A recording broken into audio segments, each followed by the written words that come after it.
बोल श्री कृष्ण महाराज की जय। श्रीमन नारायण नारायण नारायण, भगवन नारायण नारायण नारायण। भगवत गीता का दूसरा अध्याय शुरू होने जा रहा है। बोल कृष्ण महाराज की जय। अध्याय 2 गीता का सार। तथा कृपया विष्टम श्रपूर्णकुलेक्षणं विषिदन्तमिद वाक्यमुवाच मधुसूदन। संजय ने कहा, करुणा से व्यापत शोकयुक्त अश्रुपूर्ति नेत्रों वाले अर्जुन को देखकर मधुसूदन कृष्ण जी ने ये शब्द कहे हैं। बोल श्री कृष्ण महाराज की जय। भौतिक पदार्थों के प्रति करुणा, शोक तथा अश्रु ये सब असली आत्मा को न जानने के लक्ष्य हैं। साक्षात आत्मा के प्रति करुणा ही आत्म साक्षात्कार है। इस श्लोक में मधुसूदन शब्द महत्वपूर्ण है। कृष्ण ने मधु नामक असुर का वध किया था और अब अर्जुन चाह रहा था कि कृष्ण उस अज्ञात रूपी असुर का वध करे जिसने उसे कर्तव्य से विमुख कर रखा है। यह कोई नहीं जानता कि करुणा का प्रयोग कहाँ होना चाहिए। डूबते हुए मनुष्य के वस्त्रों के लिए करुणा मूर्खता होगी।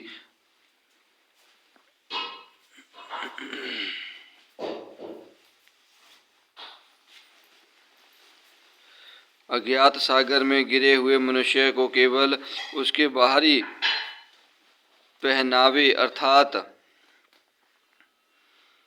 स्थूल शरीर की रक्षा करके नहीं बचाया जा सकता।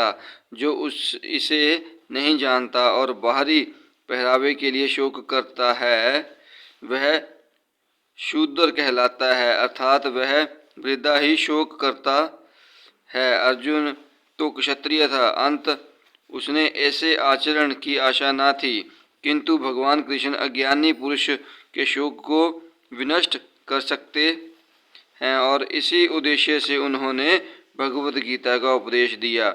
यह अध्याय हमें भौतिक शरीर तथा आत्मा के वैश्लेषिक अध्ययन द्वारा आत्म साक्षात्कार का उपदेश देता है, जिसकी व्याख्या परम अधिकारी भगवान कृष्ण द्वारा की गई है। यह साक्षात्कार तभी संभव है जब मनुष्य निष्काम भाव से कर्म करे और आत्मबोध को प्राप्त करे। बोल श्री कृष्ण महाराज की जय।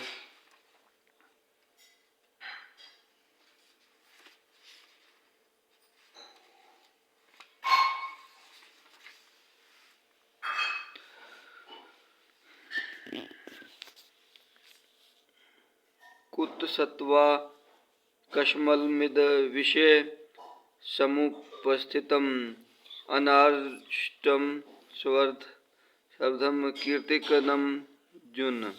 भगवान श्री कृष्ण ने कहा, हे अर्जुन, तुम्हारे मन में यह कलमश आया कैसे? यह उस मनुष्य के लिए तनिक भी अनुकूल नहीं है जो जीवन के मूल्य को जानता हो। इससे उच्चलोक की नहीं अपितु अप्यक्ष की प्राप्ति होती है। श्री कृष्ण तथा भगवान अभिन्न है, इसीलिए श्री कृष्ण को महत्वपूर्ण गीता में भगवान ही कहा गया है। भगवान परम सत्य की पराकाष्ठा है।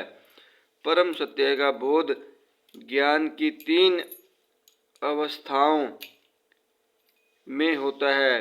ब्रह्म या निर्विशेष सर्वव्यापी चेतना, परमात्मा या भगवान का अंतर्यामी रूप जो समस्त जीवों के हृदय में है, तथा भगवान या श्री भगवान कृष्ण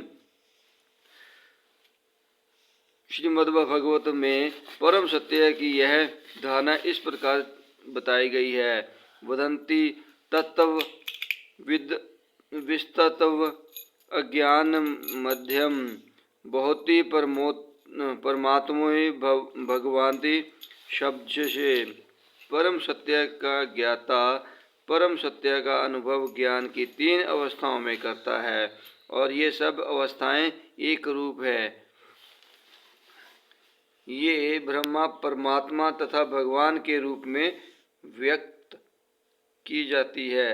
इन 3 दिव्य पक्षों को सूर्य के दृष्टांत द्वारा समझाया जा सकता है, क्योंकि उसके भी 3 भिन्न भिन्न पक्ष होते हैं, यथा धूप प्रकाश सूर्य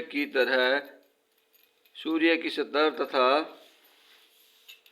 सूर्यलोक स्वयं जो सूर्य के प्रकाश का अध्ययन करता है वह नौसिखिया है। जो सूर्य की सतह को समझता है वह कुछ आगे बढ़ा हुआ होता है और जो सूर्य लोक में प्रवेश कर सकता है वह उच्चतम ज्ञानी है। जो नौसिखिया सूर्य प्रकाश उसकी विश्वव्यापी तथा उसकी निर्विशेष प्रकृति के अखंड तेज के ज्ञान से ही तुष्ट हो जाता है वह उस व्यक्ति के समान है जो परम सत्य के ब्रह्म रूप को ही समझ सकता है। जो व्यक्ति कुछ अधिक जानकर यह सूर्य गोले के विषय में जान सकता है, जिसकी तुलना परम सत्य के परमात्मा स्वरूप से की जाती है, जो व्यक्ति सूर्य लोक के अंतर में प्रवेश कर सकता है उसकी तुलना उससे की जाती है जो परम सत्य के साक्षात रूप की अनुभूति प्राप्त करता है। अंत जिन भक्तों ने परम सत्य के भगवान स्वरूप का साक्षात किया है वे सर्वोच्च मातम अध्यात्मवादी हैं। यद्यपि परम सत्य के अध्ययन में रत सारे विद्यार्थी एक ही विषय के अध्ययन में लगे हुए हैं। सूर्य का प्रकाश, सूर्य का गोला तथा सूर्यलोक की भीतरी बातें, इन तीनों को एक दूसरे से विलग नहीं किया जा सकता। फिर भी तीनों अवस्थाओं में अध्येता एक ही श्रेणी के नहीं होते। बोल श्री कृष्ण महाराज की जय। संस्कृत शब्द भगवान की व्याख्या व्यासदेव के पिता पराशर मुनि ने की है। समस्त धन, शक्ति, यश, सौंदर्य, ज्ञान तथा त्याग से युक्त परम पुरुष भगवान कहलाता है। ऐसे अनेक व्यक्ति हैं जो अत्यंत धनी हैं, अत्यंत शक्तिमान है, अत्यंत सुंदर है, अत्यंत विख्यात, विद्वान तथा विकृत भी हैं, किंतु कोई साधिकार यह नहीं कह सकता कि उसके पास सारा धन, शक्ति आदि है। एकमात्र कृष्ण ही ऐसा दावा कर सकते हैं, क्योंकि वे भगवान है। ब्रह्मा, शिव या नारायण शायद कोई भी जीव कृष्ण के समान पूर्ण ऐश्वर्यवान नहीं है। अंत ब्रह्म संहिता में स्वयं ब्रह्मा जी का निर्णय है कि श्री कृष्ण स्वयं भगवान है, न तो कोई उनके तुल्य है और न उनसे बढ़कर है। वे आदि स्वामी या भगवान है, गोविंद रूप में जाने जाते हैं और समस्त कारणों के परम कारण है। ईश्वर परम कृष्ण सच्चिदानंद विग्रह, अनादि रागी गोविंद, सर्व कारणम।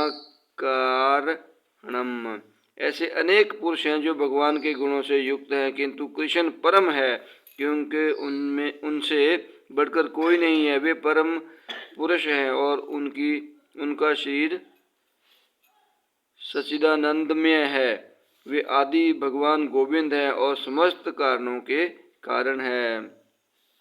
भगवान में ही भगवान के नाना अवतारों की सूची है, किंतु कृष्ण को आदि भगवान बताया गया है, जिनसे अनेक का अनेक अवतार तथा ईश्वर विस्तार करते हैं। इते चाशकला पुष कृष्णस्तु भगवान स्वयं इंद्रारिकुल लोक मृडंदी युगे युगे।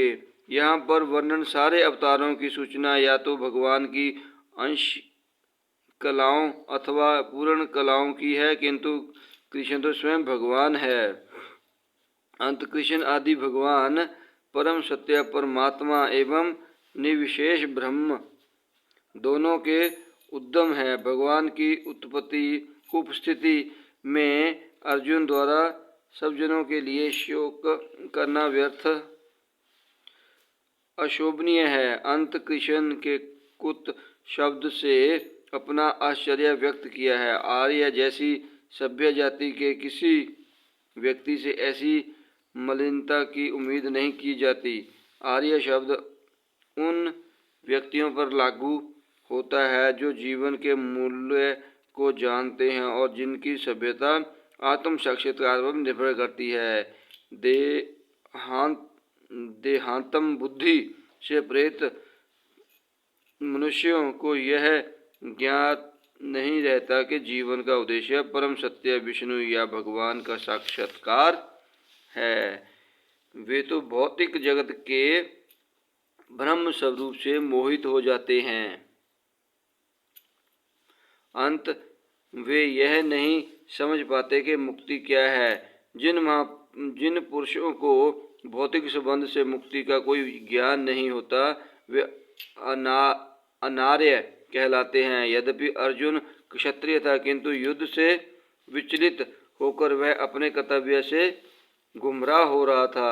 उसकी यह कायरता अनार्यों के लिए ही शोभा देने वाली हो सकती है। कर्तव्य रथ से इस प्रकार का विचलन ना तो आध्यात्मिक जीवन में प्रगति करने में सहायक बनता है और ना ही इससे इस संसार में ख्याति प्राप्त की जा सकती है। भगवान कृष्ण ने अर्जुन द्वारा अपने स्वजनों पर इस प्रकार की करुणा का अनुमोदन नहीं किया।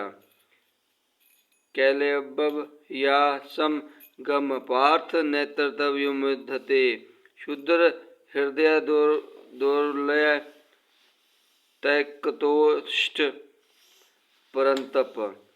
हे पृथापुत्र,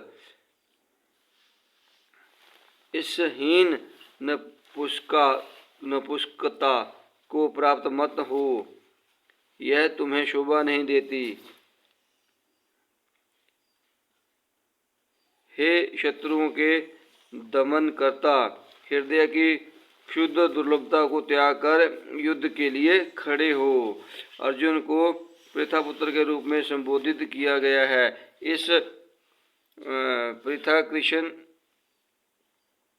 कृष्ण के पिता वसुदेव की बहन थी। अंत कृष्ण के साथ अर्जुन का रक्त संबंध था।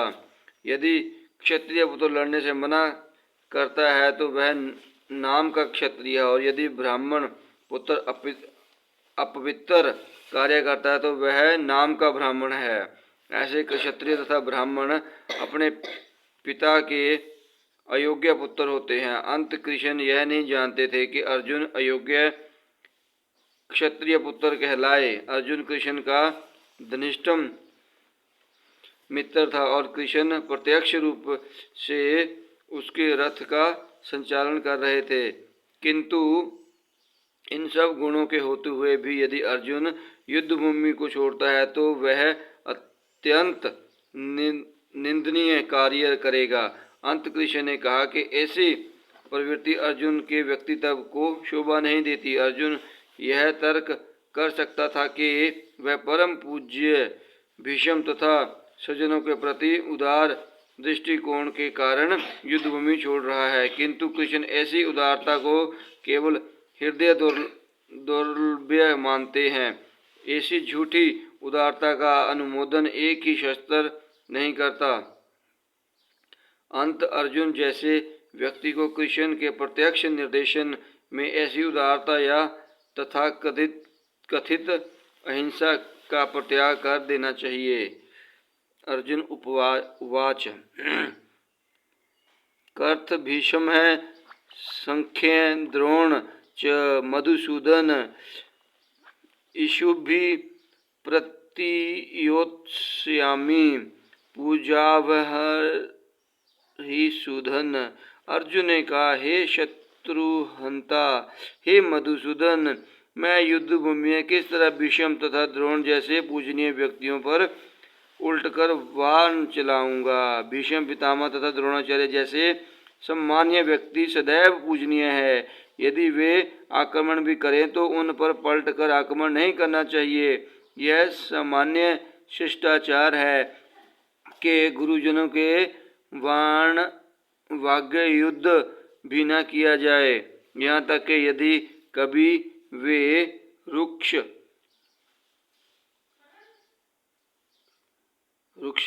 व्यवहार करें तो भी उनके साथ रुक्ष व्यवहार न किया जाए। तो फिर भला अर्जुन उन पर बाण कैसे छोड़ सकता था? क्या कृष्ण कभी अपने पितामह नाना उग्रसेन या अपने आचार्य सांदीपनि मुनि पर हाथ चला सकते थे? अर्जुन ने कृष्ण के समक्ष ये भी कुछ तर्क प्रस्तुत किए। गुरु नहता न महानुभावान क्षीणो भूतक भैक्षमपि लोके हतवार्थ काम मास्तु गुरु निहैव भुजने भोगा गुरुरिध प्रधि ज्ञान। ऐसे महापुरुषों को जो मेरे गुरु हैं उन्हें मारकर जीने की अपेक्षा इस संसार में भीख मांगकर खाना अच्छा है। भले ही वे सांसारिक लाभ के इच्छुक हों, किंतु मैं तो गुरुजन ही। यदि उनका वध होता है तो हमारे द्वारा भोग्य प्रत्येक वस्तु उनके रक्त से सनी होगी। बोल श्री कृष्ण महाराज की जय। श्रीमन्नारायण नारायण नारायण, श्रीमन्नारायण नारायण नारायण, भजमन नारायण नारायण नारायण, श्रीमन्नारायण नारायण नारायण। बोल श्री कृष्ण महाराज की जय।